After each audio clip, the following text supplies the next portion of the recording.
안녕하세요. 북한의 다양한 소식을 전하는 통일의 길 윤아영입니다. 북한은 과연 어떤 곳이며 주민들의 실제 생활은 어떤 모습일까요? 북한에 대한 모든 궁금증을 풀어보는 시간, 북한 스타일 지금 시작합니다.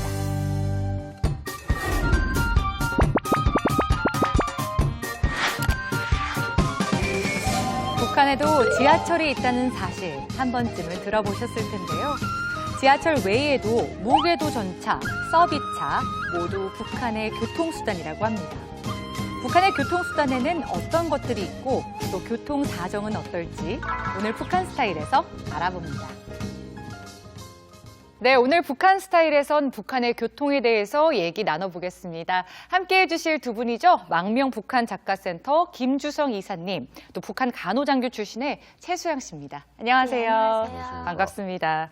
자, 먼저 김주성 이사님, 좀 오신 지 되긴 했습니다만 처음에 남한 왔을 때 교통수단이 참 놀랍지 않았습니까? 네, 그렇죠. 저는 지금 한 8년 차인데요. 네. 아직까지도 놀랐고요. 일단 환승역에 가면 아직까지 헤매는 경우가 많습니다. 그러니까 처음에 왔을 때 지하철을 물론 평양에서도 타봤지만 여기 와서 타보니까 호선이 너무 많은 거죠. 네. 네, 그다음에 더 가장 난처했던 것이 상행선, 하행선 이렇게 올라가는 거 내려가는 거 있잖아요. 네네. 그러니까 그 방향 감각을 제대로 못 잡아서 한번 지하철 타가지고 정말 미아가 돼서 마지막엔 우리 신변 담당 보호관분한테 연락을 해서 집에 올 수 있었던 네. 그런 슬픈 이야기들이 많고요. 지금은 너무 익숙하시죠? 네네, 그렇죠. 네. 최수양 씨는 어떤가요? 네.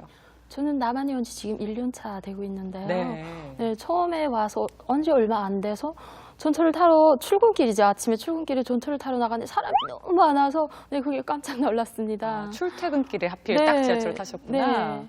오, 지하철은 남한의 대표적인 교통수단이거든요. 북한에서는 어떤 교통수단을 가장 많이 이용하나요? 일단은 평양과 지방의 차이가 있거든요. 평양 같은 경우는 지하철이 있고요. 버스도 상당히 많이 있지만은 절대 다수가 지방 사람들인 경우를 보면은 11호 택시라는 말이 있어요. 아, 네. 11호라는 게 이렇게 숫자 11이잖아요. 이걸 자기 두 다리를 의미하는 겁니다. 그러니까 아. 걷는 것이 절대 다수 가장 좋다 이렇게 되어 있고 그 나머지는 자전거를 상당히 많이 이용을 하세요. 네, 그래서 세대마다 우리는 자가용차가 한 대, 두 대씩 있잖아요. 네. 북한은 이자처럼 자전거가 한 대, 두 대씩 있고 이게 딱 우리 자가용 개념이랑 똑같고요. 네. 일단 이렇게 되어 있고 그다음에 먼 거리 이동할 때는 역시 열차죠. 기차요? 예, 기차인데 일단 기차 아니면은 버스가 혹간가다 버스도 있습니다. 장거리 버스가요. 네. 네, 이런 것들을 제가 이용을 하고 있죠. 듣기로는 우리나라에서 서울에서 부산까지 가려면 네. 한 3시간 정도 걸리거든요. 아, 네, 기차로 어디를 이동하려고 할 때 거의 그 정도의 거리면 2주 정도가 걸린다고 들었습니다. 네, 맞아요. 오. 제가 북한군에 간호장교로 있을 때 당시 네. 항해북도 신계라는 곳에서 군복무를 했거든요. 그리고 저희 집은 양강도 해산이었고요. 우리 남한으로 보면 서울에서 전남 강주쯤 그만한 거리가 되는데 네네. 집에 한번 휴가를 가려면 빠르게는 일주일, 보통은 10일 정도로 생각하고 떠나야 열흘이요? 합니다. 네, 오. 그렇죠. 아니 왜 그렇게나 오래 걸리는 걸까요? 가장 결정적인 요인이 전기죠. 예, 전력이 상당히 부족하기 때문에 기차가 그나마 일단은 철도하고 내연기관차라고 해서요. 네. 경유를 넣고 달리는 그 견인차가 있긴 있습니다. 있는데 그것도 전기가 없으니까 연유도 부족하고 모든 네. 것이 열악하잖아요. 네네. 그리고 그래서 결국은 그 기차를 타면 이렇게 오래 갈 수밖에 없고 연착이 되거나 정전이 되는 거죠. 네. 예, 가다 보면은 빨리 갈 수 있는 것도 늦게 갈 수밖에 없고요. 기차가 어떤 때는 거의 하루 종일 서 있는 경우가 있고요. 그것 말고도 또 한 가지 뭐냐면 북한이 철길이 단선입니다. 한 개의 레일밖에 예, 없다. 단선이 많아요. 단선을 가지고 이게 올라갔다 내려갔다 하기 때문에 네. 그것도 시간이 걸리죠. 기다렸다가 예. 또 올라가고. 세 번째가 뭐냐면 그나마 전기가 들어와도 전압이 떨어지는 경우가 많아요. 네. 예, 그러니까 자기 전격 전압을 가지지 못하기 때문에 기차가 언덕을 못 올라가는 경우가 있어가지고요. 몇 번 올라갔다 섰다 여러 가지 이런 상황 때문에 기차를 타게 되면은 정말 오랫동안 탈 각오를 하고 가야 되는 거죠. 네. 기차 안에서 거의 먹고 자고 다 한다고 볼 수 있을 것 같은데 그럼 여성들 같은 경우에는 화장실은 어떻게 하나요? 네, 화장실 같은 경우에는 열차 안에 화장실이 있긴 해요. 네. 그런데 기다리는 사람들이 순번이 너무 길고 하다 보니까 남자들은 아무 곳에서나 볼일을 보고 노상방뇨를 하고. 네, 그리고 여성들은 정말 욕이 올라올 정도로 네, 참고 네, 그러고 하죠. 근데 거기 재미난 것이 뭐냐면은 이자처럼 줄을 서서 기다리는 화장실이 있으면 그나마 다행이죠. 네네. 그러니까 북한은 이자좀 열차 화장실에도 들어가요. 들어와서 그게 자리를 잡고 앉아가는 거죠. 그러니까 네네네. 워낙에 이동하는 사람은 많은데 기차가 한정적이다 보니까 뭐 심지어 예전 같은 경우는 뭐 이렇게 열차 천정 꼭대기 가서 올라가서 가는 경우도 있고 그랬었잖아요. 네네. 그러니까 이런 것이 있고 그다음에 뭐 그런 화장실 문제도 있지만 기본이 먹고 살아야 되는 거잖아요. 기차를 탔어도. 네네. 예, 그러니까 사전에 열차를 탄다고 하면은 대체 하루 만에 갈 수 있는 것도 한 닷새 엿새를 타산을 해서 밥을 싸가지고 올라요.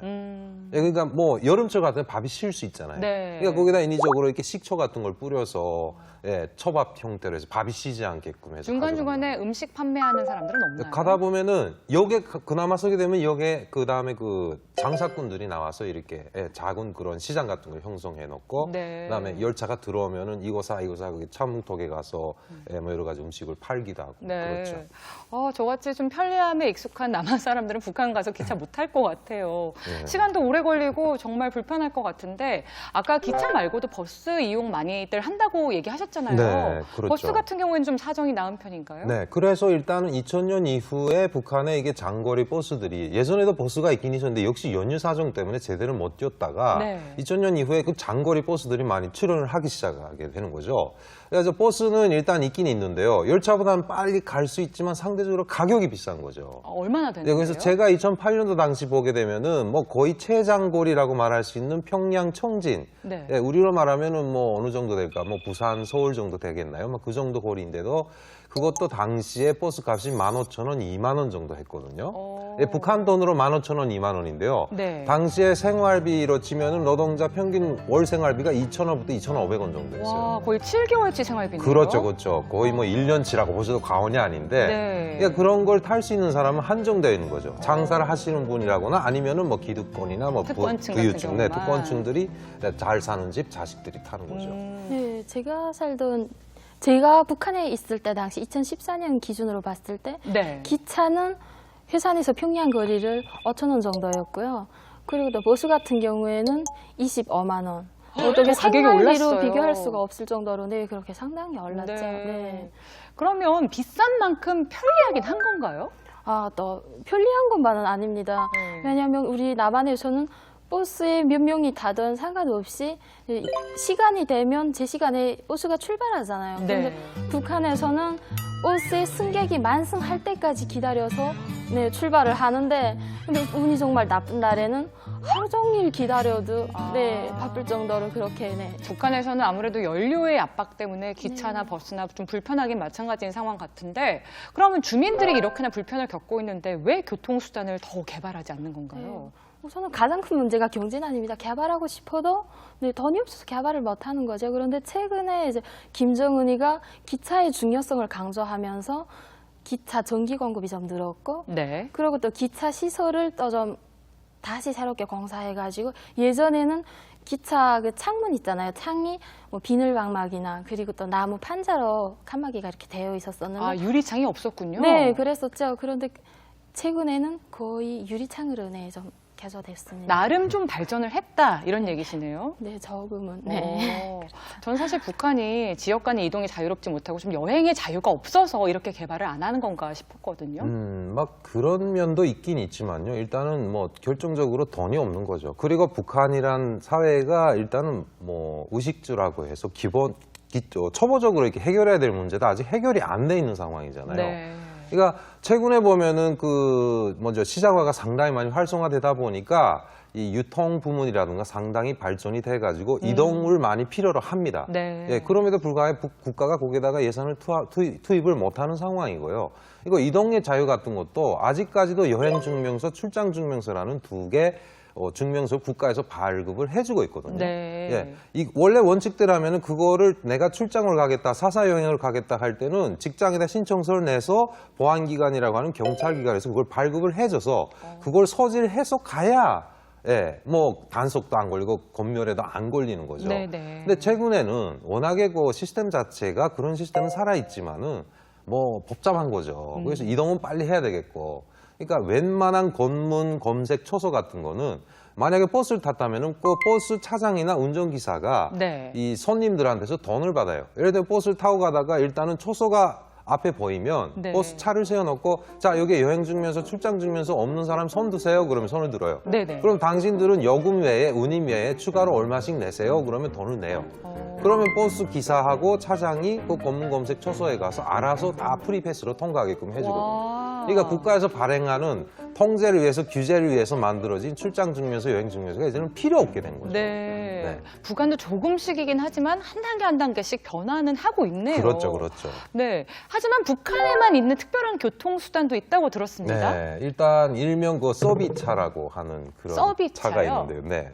이게 뭐냐면 화물차 보고 그러는데요. 아, 화물차를 네. 서비차라고 하는군요. 예, 예. 그러니까 서비차라는 말이 뭐 저도 뭐 일단 내가 알기에는 서비스라는 말이 있지 않습니까? 네네. 예, 그러니까 북한 분들이 대체로 이런 외래어에 대한 그 나름대로의 해석을 많이 하세요. 예, 이게 그래서 원래 서비스를 해주는 내가 봉사를 해주는 차기 때문에 그걸 보고 서비스 차라는 게 서비차 이렇게 예. 줄임말로 딱 그렇죠, 만드는 그렇죠. 그게 거군요. 만들어 버린 거죠. 그러니까 네. 이런 식으로 해서 화물차를 이처럼 이동 수단에 그러니까 화물차 보면은 적재함이라고 해서 이게 짐을 싣는 칸이 있잖아요. 네. 뒤에. 그게 사람이 타고 다니는 거죠. 짐도 싣고 해서. 네. 예, 일단 상대적으로 가격도 싸고. 버스보다는 좀 가격이 많이 그죠. 씹하겠네요. 예, 그리고 대체 보면 그런 화물차들은 이게 화물을 싣고 오고 가는 일을 하잖아요. 예를 들면 우리 컨테이너 차가 있잖아요. 네. 예, 그런 게 북한에서 다니거든요. 그러니까 그런 컨테이너 차도 갈 때는 물동을 안 싣고 가는 경우가 있고 네. 싣고 오는 경우가 편도는 무조건 빈 차로 가기 때문에 그럴 때 사람들을 모집을 해서 거기다 태워서 네. 운전기사가 돈을 버는 이게 서비스차의 개념이거든요. 네. 그러나 좋긴 한데 겨울엔 춥죠. 이제 이게 뭐 노출돼 있잖아요. 예, 그다음에 겨울에 춥죠. 그다음에 사고 위험성이 상당히 높은 겁니다. 사람을 많이 태우고 가다가 이 경사지나 커브길에서 이렇게 정복되는 사고도 많고요. 네. 일단 그런 것이 서비스차라는 것입니다. 그럼 수영 씨는 작년에 오셨으니까 서비차 타보셨겠어요? 네, 엄청 많이 타봤죠. 서비차 이제 이야기를 하자면 좀 마음이 아픈데요. 그 에피소드가 있으세요? 이야기는 많죠. 근데 네. 이제 서비차를 타봤을 때 겨울 같은 때에는 노출돼 있으니까 눈 내리는 날은 눈을 다 맞아야 하고 여름에 비 내리는 날은 또 비를 다 맞아야 하고. 지붕이 없군요. 네, 그렇죠. 그냥 뭐 짐 싣고 나르는 그런 차다 보니까. 네. 네. 그리고 겨울에 찬바람, 눈바람 다 맞고 여름 같은 경우에 떼압볕에서도 뭐 떼압볕 가릴 그런 그늘이 없고 그리고 북한 인프라가 잘 안 돼 있다 보니까 먼지길에서 먼지 다 맡으면서 다녀야 하고 그런데 또 아픈 게 그런 차도 없어서 정말 그런 차 오기를 목마르게 기다렸다가 타고 다니고 했으니까 네. 그런 상황이었죠. 저희는 신기하게 들었는데 지방의 교통수단이 정말 열악한 것 같습니다. 그렇죠. 하지만 평양은 또 사정이 다르다고 하는데요. 이동수단도 많고 훨씬 편리하다고 합니다. 자, 여기에서 최근 조선중앙TV에 소개된 평양의 교통수단 모습 함께 보고 가시죠.